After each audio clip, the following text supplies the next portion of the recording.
Welcome to Sports Talk with Steve Jones, the daily talk show with the voice of Penn State football and men's basketball. You never know what special guest may stop on by any given day. Now here's the man of the hour, Mr. Steve Jones. Show's already ruined.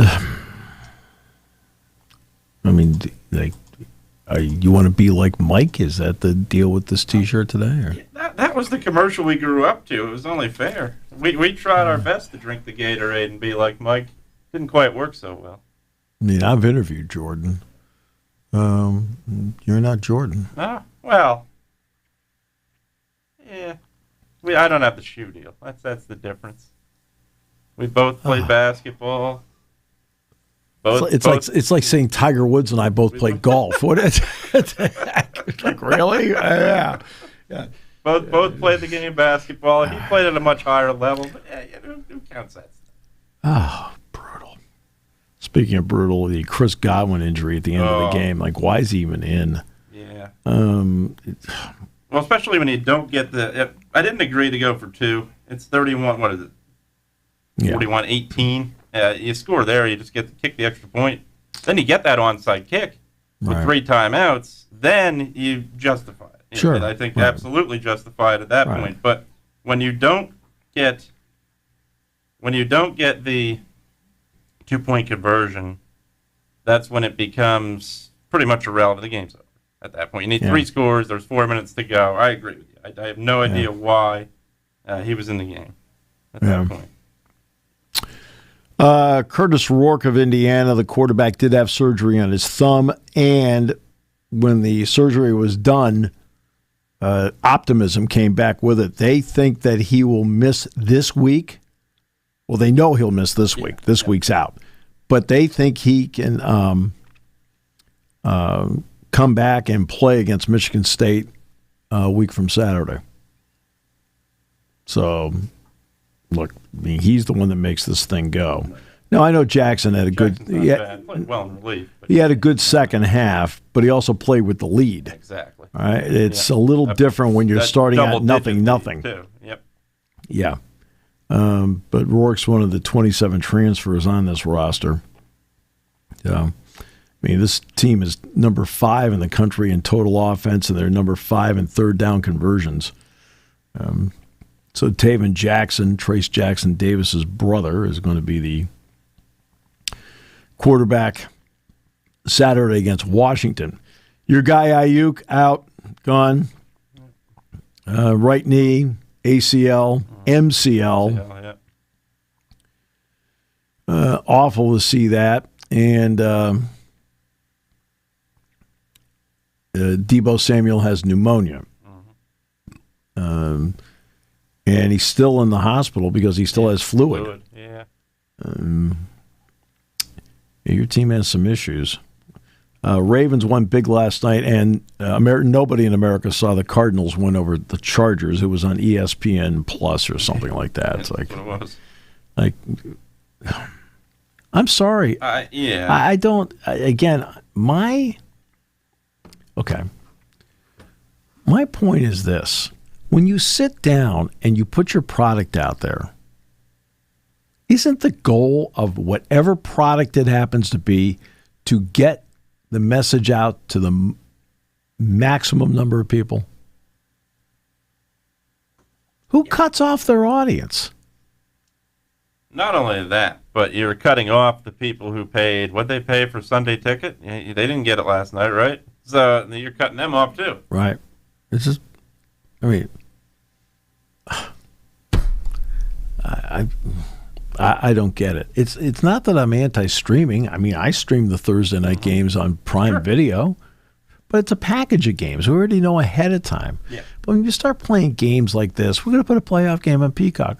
Oh, okay. We're going to put a Monday Night Football game on ESPN Plus. Well, what are you doing? I thought the goal was to have people see the games, not hold them hostage to pay more money to do it. I don't. You're already putting a Christmas Day on Netflix. Yeah. And you have streaming. I mean, now will I probably end up getting that? I don't know. I might have it already. I have no idea. Netflix. I know I dropped it. I know I dropped it a long time ago, so I don't think I have it. But like, what are we doing here? Yeah, this makes no sense to me at all. Again, now I grew up in a different era. No. But the other part of it. But let me give you an example. Okay, Prime Video. We already know Prime Video has the Thursday night package. Okay? So everybody's now used to Prime Video. This is what, the third season of it? Yeah. Having Thursday night football. Okay. I did not watch last Thursday. I don't know what this Thursday is, but I'm probably going to watch. Just kind of put my feet up and just watch a little bit what's going on. But what is the Thursday game? Because it was the Broncos Saints last week. I did not watch it, which is the first time this season I have it.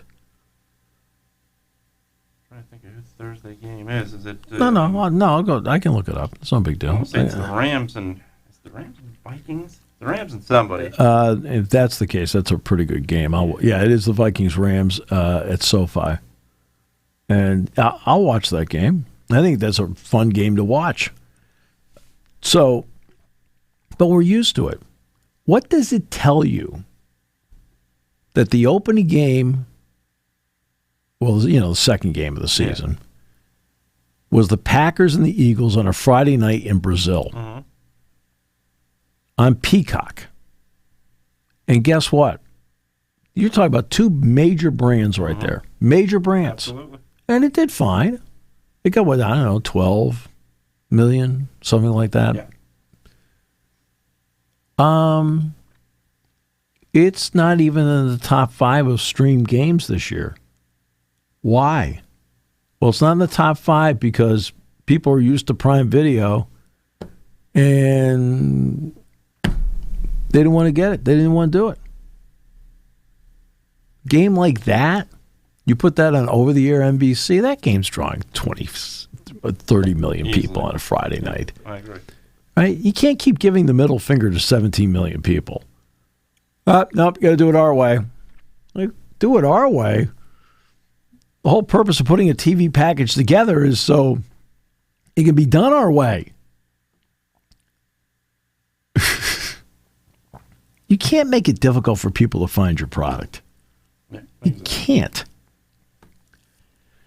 All right. That's part of it is you're putting it on your premier times. Granted, it was 9 o'clock last night. You're still putting it at your premier times on a Monday night. You're still, if you're that desperate to put a game on ESPN Plus, put one of the London games at 9:30 in the morning on there. You're right. Yeah, don't do it. Don't put one of your premier spots. And I get it. Yeah, the argument's going to be, well, we're trying to push streaming in that spot. You already have done that. You don't need to do it any more than you're doing it. I mean, remember I told you they were going to tell you it's a record streaming number for Peacock on regular season games. Like, you can phrase things any way you want. Sure.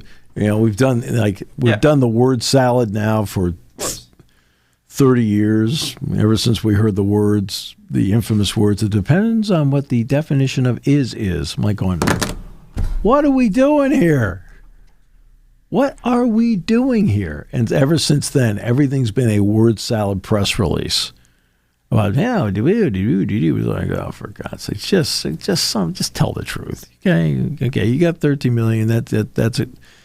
Did it exceed your number? I got a funny feeling it didn't even exceed the number they were looking for. It's just a funny feeling on my part. Especially for an opening game. But again, the brands were Green Bay and Philadelphia. Okay. You're listing not even just counting the brand and the team itself. You're looking at the most passionate fan bases in the NFL. In the top 5, those two are in that conversation. Green Bay is probably number 1. Philly is probably in the top 3. Sure they are. And look,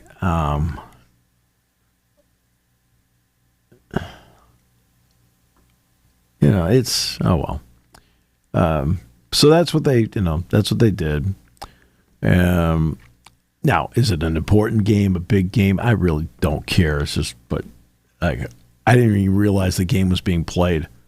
I didn't either. I mean, how bad? I mean, how bad is that? I didn't even realize the game was being played. So that tells you they didn't do their job telling you about it either. Nope. Nope. You didn't know about it either. All of a sudden, I found out this morning, like, oh, Arizona. Especially now that you have play? bye weeks. If this was week 2, when you know nobody's off, you figure, well, Arizona didn't play yet. Chargers didn't play yet. It's a bye week. Yeah. But now that it's a bye week, yeah, you had no idea. Nope. So, oh well, that's a different topic without question.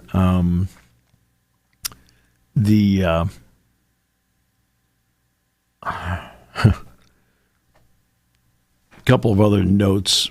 Of course, the NBA season's coming up, as though bettors are backing Bronny as long shot to win Rookie of the Year award. What are we doing here? Leave the kid alone. Correct. Okay? Yep. No offense. Yep. At this stage of his life, he's not good enough. No. Okay? No. He's not. So don't put any expectations on him that he doesn't need. FanDuel Tuesday reported that 20% of the money that had been bet on the odds to win Rookie of the Year was on Bronny James, the most of any player. His odds to win, 250 to 1. Other sports books have it at 1,000 to 1. Look, Zach Edey's going to win it.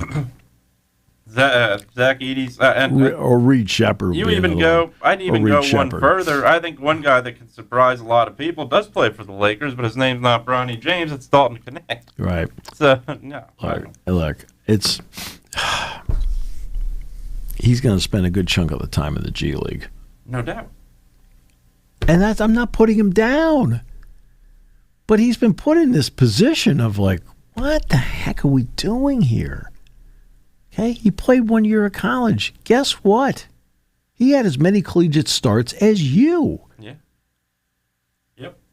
Okay, that's the way it is. Then there's this one. WNBA players have opted out of their current collective bargaining agreement and face the prospect of a work stoppage if they don't get a new deal by the end of the 2025 season. Players had until November 1st to opt out of the current deal, which is set to expire in 2027 and will be in effect until October 31st, 2025, so a year. The two sides have a year to come to an agreement. Citing higher television ratings. How many games did you watch? Not many. Oh, you're just... Couple. I did. Sounds like on the way through you flipped through and found it. Yeah, more or less. Oh. Yeah. You set men back years. But either way, you finally have those ratings. You finally have momentum. You had a very good final series that not many watched. I'm pretty sure, well, that not many casual fans watched. I will say. So build on that. Well, the league did enter into an historic 11-year media rights deal with Disney, Amazon Prime, and NBC for $200 million a year. The world has evolved since 2020. We cannot afford to stand still. If we stay in the current agreement, we fall behind. Opting out is not about bigger paychecks. It's about claiming our rightful share of the business we've built, improving working conditions, and securing a future where the success we create benefits today's players and generations to come. We're not asking for a CBA that reflects our value. We're demanding it because we've earned it. WNBA moved to all charter travel for the first time this season and is expanding to 13 teams next season, with Golden State joining the league. In 2026, Toronto and Portland will also launch WNBA franchises. WNBA PA Executive Director Terry Carmichael Jackson said the players made the decision to opt out of the last CBA to realign the business and save the league from its own limitations. Today, with a stronger foundation and new investment flowing in, they're opting out again, this time to fully professionalize the league, secure proper wages, improve working conditions, and lock in meaningful benefits. As a union, we serve at the behest of the players, and for them, this is all about business, their business. Players are prepared to negotiate for as long as it takes, according to union sources. Now, again, this is a year. It's not like, and the season just ended, so they're going to play next year under whatever, under the current agreement. Kelsey Plum said this isn't some sudden wake-up call. It's the culmination of what we've been driving for over the last several seasons. We've played a key role in the league's historic growth, and now we're breaking free from the current system to demand full transparency and equitable stake in the business that we've helped build. Okay, here's one for you. You want full transparency? If I were the WNBA, I'd give them full transparency. And not only that, I'd let the media have full transparency. Mm-hmm. Let's find out exactly how much money you're losing. That's exactly right. Oops, do you really want full transparency? We want full transparency. You do. Because, again, it is a story that is not covered by media. Right. Okay? They've decided to, when it comes to this, they've taken the Shangri-La mode of how to cover things. Right? Guess what? You want full transparency? Go ahead, open the books. Yeah. Go ahead. How much is the NBA giving you? How much? Give me again. Why? Let's go full transparency. People hate when numbers are put out, right? When it's their sport, I'm talking about when it's their sport. Okay, when it's their sport, people hate when numbers are put out. Okay. Yeah. Remember, owners that are making money hate when those numbers are put out. That's exactly let alone right. That's exactly right. Right? Now, is it better off? No question. Are the TV ratings better? Yes. Sure. Is the viewership better? Yes. Absolutely. There's a lot of casual fan is coming in, which has not been the case. There's a lot of positives coming in. Yeah. But you want full transparency? Let's find out how much money you're losing. Mm-hmm. Yeah. You are not making money. No, it's not close. Not only not making money, you're losing a significant amount of money. All right. Now, they don't pay a lot of money in salaries. No. I think Caitlin Clark made $83,000, something like that, right? As a rookie in the league, something like that. So they're not paying a lot of money. But, the New York Liberty play at Madison Square Garden. What do you think that's given to them? What do you think the rent is?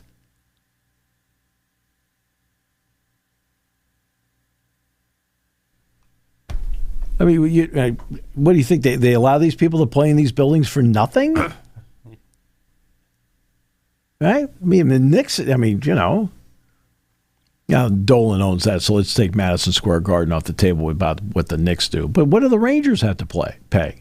Yeah, absolutely. Because I think Dolan, doesn't his organization, they own the Garden? Yeah. Yep. Well, what do the Rangers pay? Yeah. We got to pay something, right? I mean, the Celtics have to pay TD Garden because the Bruins are the prime tenant. Yeah, like these just something that simple isn't free. No, especially when you're not making money. Yeah, but I'm saying, I'm talking about the NBA teams. It's not free. NHL teams, it's not free. Right? How much do the Chargers pay to rent out SoFi Stadium from the Rams? Hey, they're not the prime tenant, the Rams are. So they are a renter. What do they have to pay? If a city owns the stadium, what do you have to pay? I mean, these are all like I'm taking one thing that people don't think of that's an expense. Right? Now, it was 2 years ago, but I went to Equity in Athletics and I took and I did this for football. Okay, how much money is being made in football across the board in the Big Ten? How much money is on the plus side in men's basketball in the Big Ten? And I did the women's basketball thing. So it wasn't just like one sport. I was looking at all of them just to get a gauge on money and where it goes and so forth before the new TV contract kicked in. The women's basketball, again, Rutgers was one of those break-even. Everybody's 50-50. Yeah, okay, fine. Right? That's an adorable accounting method. Northwestern, of course, didn't report because they're private. Yeah. But the other 12 lost $46.8 million. Okay. I mean, I don't mind. I don't care because intercollegiate athletics is not a for-profit. Right? You want to make sure you're in the black by a little bit, right? But, you need to spend the money. You can't just sit there and go, hey, we got $60 million in the bank. Nah, it's not really how it goes. Right? If you're like $5 to $10 million every year, okay, right around there, great. Okay? It doesn't matter that they lose money because you can subsidize it. You got football, and men's basketball does enough, right?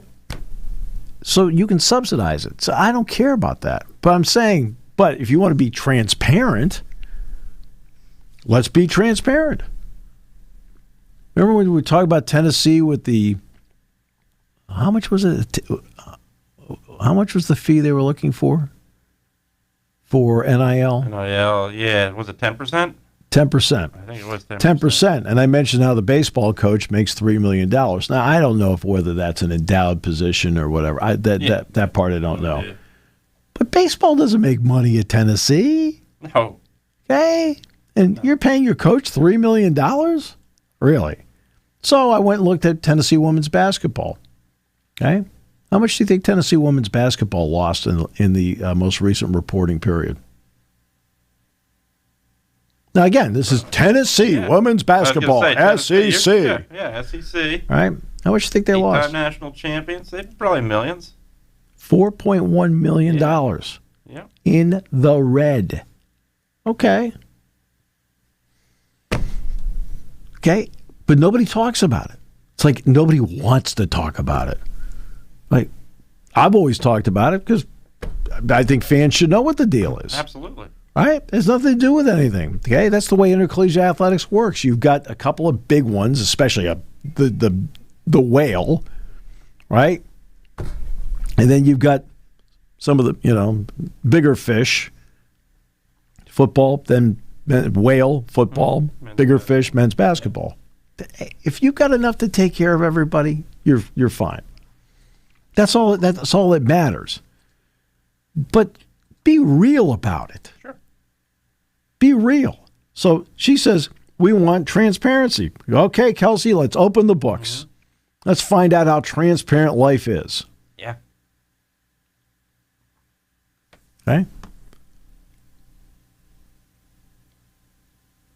Because this is, an 11-year, $200 million? Let me see here. The TV deal, which is great. I mean, that's long-term security. That's really well.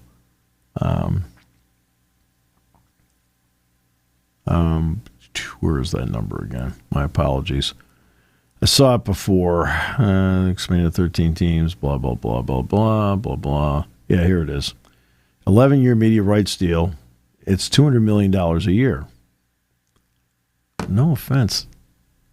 In today's world, $200 million a year is not a lot of money for a media rights deal. So you take $200 million and you divide it by what are you going to get, to 15? Yeah. Okay. So if you go $200 million, what's this now? Yeah, okay. I'm supposed to do a CBS thing on Thursday at 3:30.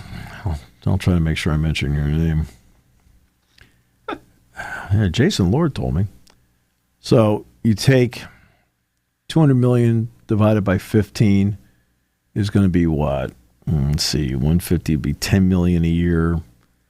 So it ends up being what, $12 million? 13 million a year? Divided by 12.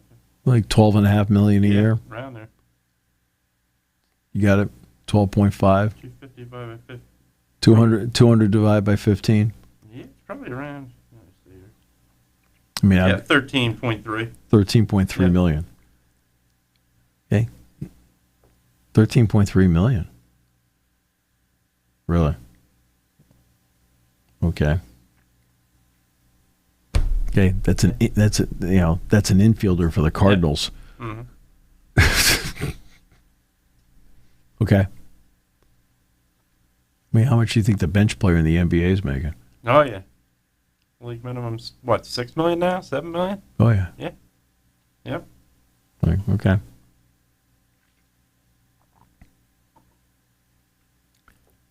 Now, do I blame them for opting out? And let's strike while the iron is hot? Absolutely, they should do that. So I'm not doubting that they're doing here, but when she talked about transparency, okay, that's the line I sat back and went, whoa, whoa, whoa, whoa, whoa, whoa. Hold on here. Transparency. Yeah. Really? Do you really want it to be transparent? Let's put all the numbers out there. See what we got. How we doing here?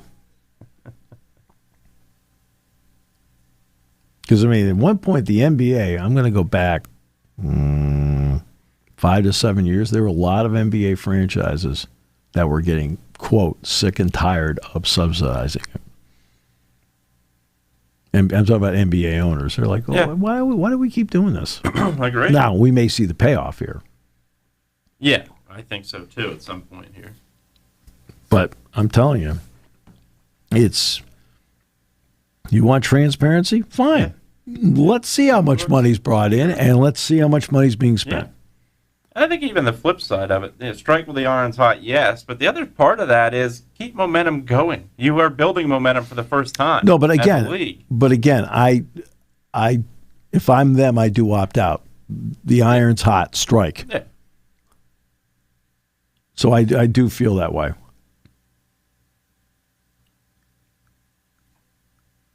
All right.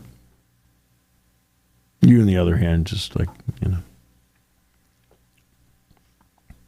you're just not in favor of anything. You're just not a progressive person. That's right. Right.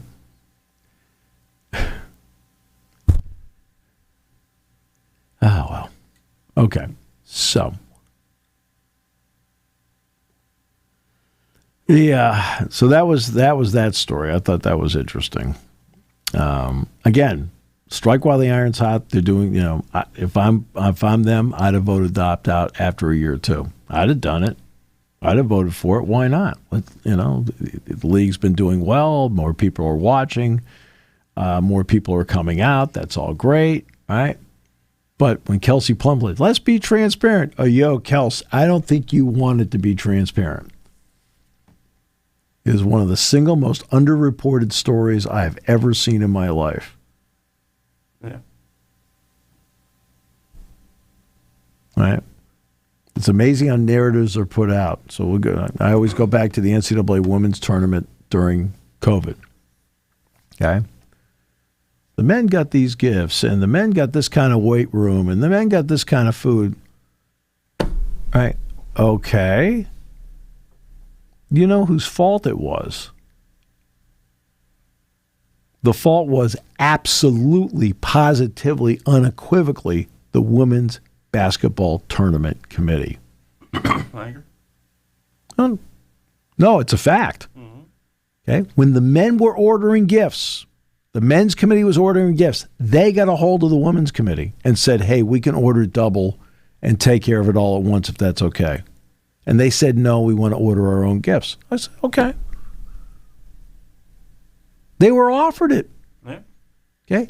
The men did not know what to do with the COVID situation, with weight rooms, hotels, things like that. So they called the NBA and said, "We need help here. When you were in Orlando, what did you do? How did you lay it out?" So they just took their lead.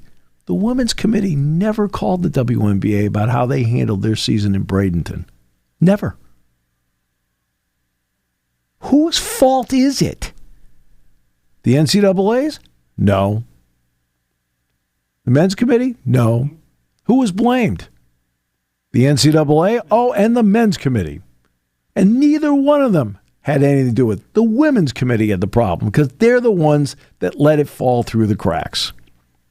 Sorry, truth time. Okay? Truth time. Not narrative time, truth time. Sure. Okay? Have you seen that reported? No. Nope, but I know, but I know enough people. I've been told. I know people I trust, multi-sourced. Right? See, narratives get out there, and you sit back and go, "What are we doing here? Just tell us what's going on." But they wanted to hey, you can't do that. So Kelsey Plum, terrific player, by the way, terrific player. Right? She unfortunately used the wrong word. Okay? Transparency. Do you really want it to be transparent?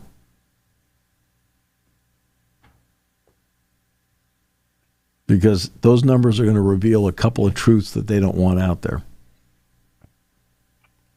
I saw one article written about the WNBA this year on finances, and it admitted that there are losses all over the place, but then it started doing the caveats. Hey, stop with the but. Okay? Are you losing money? Yes. I'm reading the article. I'm like, oh, this is a good article. Okay, this makes sense. And then they started doing the but. I'm like, oh, forget it. Okay, now we're going to, evidently they're going to, take your press pass away?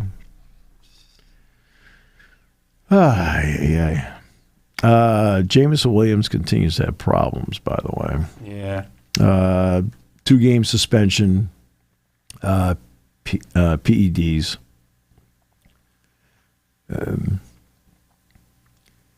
Williams said he was disappointed with the current suspension, but he had no choice to take it on the chin. Okay. Yeah, and look, that's step one for sure. Right. Sure, I understand that. But, this is... Dan Campbell will be fun. Just I'm sorry. There's just something direct about this guy. We're fine. Don't worry about it. We're 5-1. This guy would... Fortunately, I don't think he's ever been on The Price is Right, because he'd get 95 cents and he'd spin. Oh, Campbell? Yeah. Campbell would, yeah. He's a gambler, and that's look. When you play for a coach like that, you know what you have in him, and and that feeds down to the players, and it's doing that right now with the Lions. It's why they're 5-1. Yeah. And Goff is playing great. Yeah, Goff is always, in my opinion, I think it's been underrated as a quarterback. Yeah, I know the argument's going to be, well, look at who he's played under as a coach. McVay is unbelievable. It's time to give Goff credit sometimes. It's okay to do that. How great was McVay when Stafford was hurt? Yeah. Yep. I can run all the plays I want. Yeah. I can have the most adorable stuff up on the board. Yeah. And if I don't have the dudes to run it. Exactly. Right. It doesn't matter. Right. Lamar Jackson, by the way, 5 touchdown passes last night. And he was also a lead blocker on a Derrick Henry run. Again, continues to play great. Yeah. We actually talked about him in class yesterday about, I was talking to them about, somebody asked me about storylines and stories on players in the game. I said, once the game starts, I said, you do the game. I said, that's pregame stuff. Hey, he ran into a burning building. He saved a child. You mentioned that in the pregame show. I said, they don't break the huddle and go, hey, by the way, Anderson split out to the near side. He ran into a burning building. And it's like, no, you already did that story. You're done. Yeah, once the game starts, it's about the game. All right? I said, would I bring up Lamar Jackson's contract if I was doing the game? This a year ago. I said, yeah, I would have brought it up. Sure. Right? Just at some point early in the game that he's negotiating his own deal and his mother is his agent. I said, it's unusual, but yeah.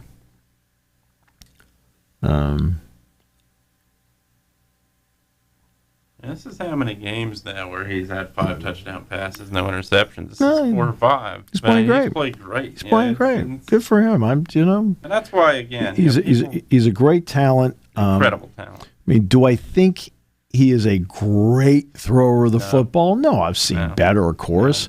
But he's really improved at it, and he's such a threat out there. Yeah.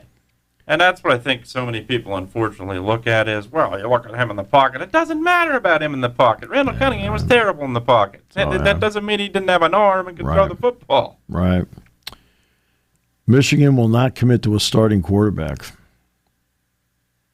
Tuttle didn't play well on Saturday. Nobody has. No, nobody has. I mean, Davis Warren hasn't played well. Alex Orji hasn't played well. And Jack Tuttle hasn't played well. I mean, what do you know? No. And you felt like a couple series into the Washington game, you just felt like maybe you had a quarterback that could at the very least settle in enough that they can rely on, and they just didn't have it. They just don't have it. And look, that's an emotional game for Illinois on last Saturday. Sure. I don't think there's any question about that. But Orji played games against USC and Minnesota back to back. He totaled 118 yards. Totaled. Yeah, the USC game especially. That passing game was terrible. Now, granted, they ran the football well in that game. Passing game was still terrible.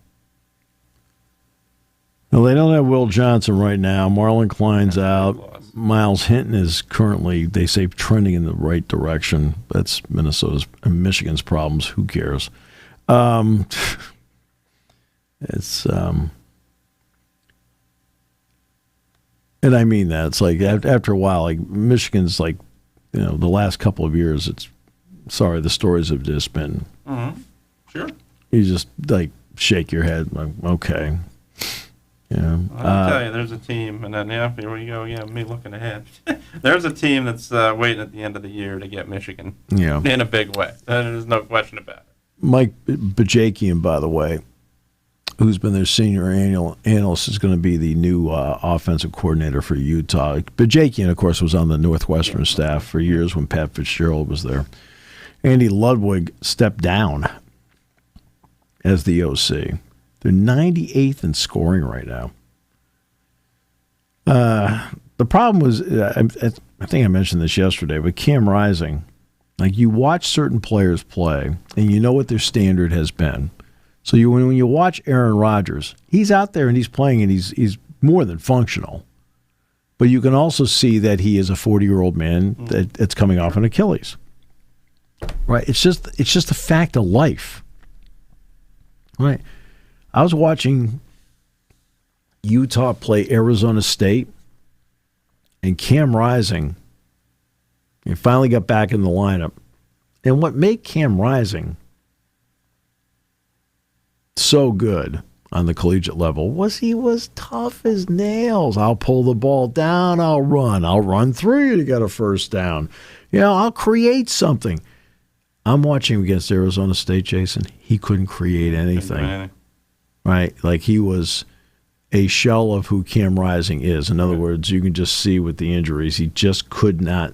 Like the mind probably told him, hey, let's give it a shot. And the body was saying, I can't do everything you're asking me to do. You can see it. Right? Which then, as a play caller, really limits what you're doing. Oklahoma's going to go to Jackson Arnold to start against Ole Miss. He was the starter. Then he got replaced by Michael Hawkins. And he had to come off the bench and replace Hawkins. Remember we were talking in the preseason about Oklahoma, and I said Arnold played in the bowl game. It was the Alamo Bowl. And I said he threw a couple of touchdown passes, but he threw 3 interceptions. I said, that's got to be a concern. Right? Is it a one-game thing, or is that an issue? Well, it's an issue. Turned out to be an issue and not just a one-game thing. By appearing in his 5th game, he will officially burn his red shirt, leaving him with 2 years of eligibility. Oklahoma is not playing well. I mean, just flat out not playing well.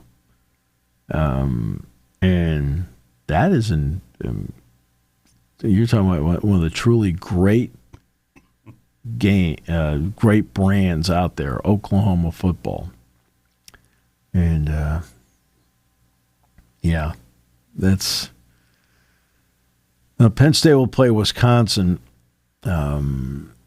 Somebody asked me today about what makes Camp Randall so. I was asked this morning on a show, what makes Camp Randall so tough to play in? I said, usually have a really good team. I said, to be honest with you, that's kind of like the big part of it. And they are good. The schedules help them. There's no question the schedule helped them, because right when they needed, with all due respect, right when they needed Purdue, the timing was just right. Then they go to Rutgers, okay, and Rutgers had played well, but they got beat up pretty good by Nebraska, and Wisconsin jumped them and got it out to a 14-0 lead. And Jack and I were out in Los Angeles, and he says, hey, he said, check it out, Wisconsin's up on Rutgers 14-0. And I said, Jack, Rutgers is done. I said, they are not built to come from behind. They just are not built to be a come from behind team. It's, I said, they're a team that is built to play with the lead. And boy, if Rutgers gets to the lead, they're tough to beat at that point when they get the running game going. But no, now you're talking about, the ability of Rutgers when they fall behind, they can't do it. So now that puts Wisconsin in that mode, and they just put them away. Northwestern was interesting. Northwestern has no firepower right now. Okay? Jack Lausch was not their starting quarterback at the beginning of the year. With all fairness, Braden Locke was not the starting quarterback at the beginning of the year for Wisconsin either. But they were down their top receiver because A.J. Henning got hurt in the game. Kirsch, the number 2 receiver, got hurt during the game and was in the tent twice. Don't have enough running game. Pretty good defense. Northwestern's defense is still pretty good. But you're not helped when you just make a bad decision like they made. At the end of the first half, it's 7-0 Wisconsin. All right? Be cool. Go to the locker room down 7-0. You've got the ball at the 13-yard line. Okay? Hyman took off, got out there, got him out of a hole. You're like, oh, okay, they're not going to have to punt for their own end, so they got a first down, they can run the clock out. There's like 40 seconds left, 45 seconds left in the half. And I'm sitting there like, they get a false start. Well, the false start moves them back to the 8. So now it's 1st and 15. So what should that tell you what to do? Mm-hmm. Just play the half. Okay, you're done. Yep. You're done. Okay, put up the white flag in the half, go to the locker room, because now you got 92 yards in front of you. You've already had one kick blocked in the game. Right? And they want to throw the ball. To where?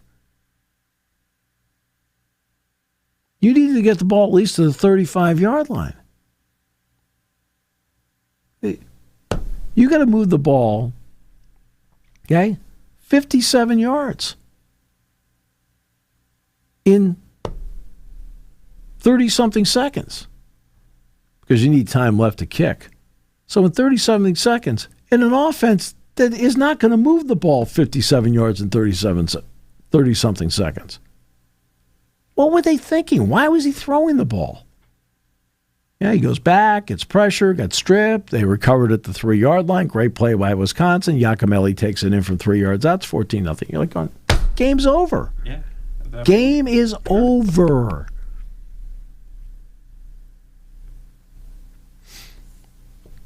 Locke is a good quarterback. He is not the thrower Miller Moss is, but he's a better runner than Miller Moss. You notice Moss never runs. Yeah. He's a lot like C.J. Stroud. When Stroud was at Ohio State, he rarely took off and ran. Moss is like that. Locke will take off and run. And they'll have some design runs in there for him because he scored a touchdown, a beautiful run in that game. Walker, the running back, has been terrific. I mean, he has been terrific. The last 2 games, he's been over 100 yards, and he does not need much of a crease to get through, which is really impressive. The receivers are good. Pauling, the transfer from Cincinnati, is pretty good. Anthony knows Locke really well because they were both together on the second team last year, so they got a great connection. They don't use the tight ends that often, but they did use it on one play down by the goal line to get a touchdown. I kind of like he let him get through the wash Ashcraft, and he was able to get a touchdown out of it. The offensive line's good. They're good. And then defensively, Thomas, the linebacker, number 7, I think is a very good player. Very good player. And the Waller, the safety, 24, he's a terrific player. And then a guy doesn't really, sometimes he starts, sometimes he doesn't. But with the defensive end's very good. Number 59. So, I mean, they got some guys over there going to play, and they've blocked 3 kicks this year. So you've got to be able to keep that part in mind. Because that's going to be one of those you've got to keep, like, really be diligent about, that they can block kicks. Whether it's a punt or a placement, they can block kicks. Crazy. Yeah, it's where again, there are a lot of coaches, James Franklin being one, that preach all 3 phases of the game in a big way. And that's why, right there, as special teams, you have to win that battle too. Right, you have to. One of the keys in this game, I think it's important in every game you play. I know people have talked about Penn State starts and so forth. The key is to go out and play with the lead. Yeah, absolutely. Right? Now, Penn State did not play with the lead. Now, Penn State took the lead. Okay? Penn State took the lead against USC, and they held it for 1 play. Right? And then never led again until the winning field goal in overtime. But you've got to be able to get out of the gate.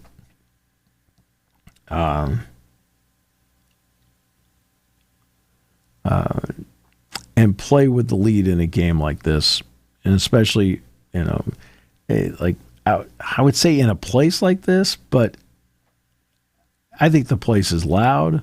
I think the atmosphere is great, but you can go in there and win games. I agree. And that's an important, the important part is, if you play with the lead and you make them get into come from behind mode, then it becomes a problem. I'm talking about a problem for them. Yeah.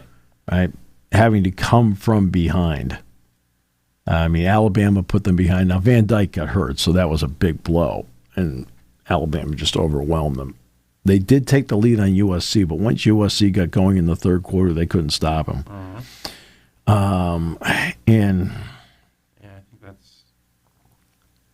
And in the other games, they play with the lead.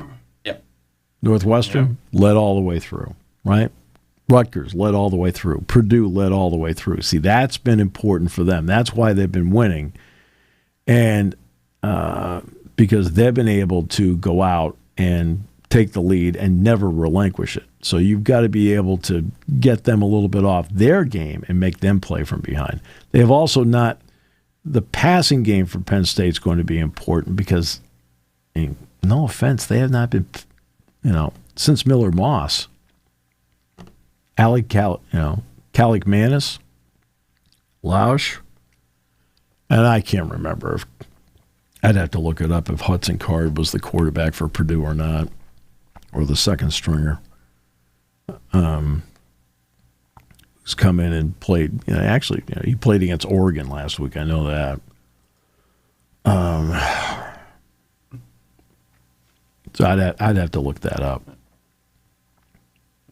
Yeah, one of the big things that I looked at coming into this game, you just said, I think to me, when you look at what USC did to them in the second half, I think you look at, I've always looked at, granted, halftime adjustments are overrated big time. They have always been. You don't have the time to do them. But everybody thinks there's like some tutorial there about we're gonna change 18 things here in the second half. But okay, getting that 15-minute rest, not so much overrated. I think when you come out fresh in the second half, you see a lot of times who the better football team is, and that's where I think Penn State has been very effective this year. I think in a lot of ways, and that's where Wisconsin has not been effective when they've not had the lead. I think that's one thing that I've looked at so far with this game, for sure. Right. Yeah, Wisconsin jumped out to a 14-0 lead on Purdue, led 21-6 at halftime. The third quarter just kind of blew them apart. Who played in this game? I just want to see who played the quarterback in this game. Now, that's the part I'm looking for. for Purdue. Maybe that's good enough. Maybe that'll be the stats. Because Card's been the starter. There you go, box score. Card did start, threw for 111. Ryan Brown only threw one pass. They only got 99 yards rushing, 117 passing. I mean, did nothing in the game. Locke threw for 359. Walker ran for 94. Dylan Jones ran for 65. And Kekahuna caught 6 passes for 134. I mean, they just ran all over Purdue. But again, they have played exclusively with the lead in each of the 3 wins. Right? All right. That's a part of it. Absolutely. So, time for you to take the flag and lower it down the pole and get out of here. Right? Shouldn't take long because when you're here, it's usually at half-mast. Half-mast already.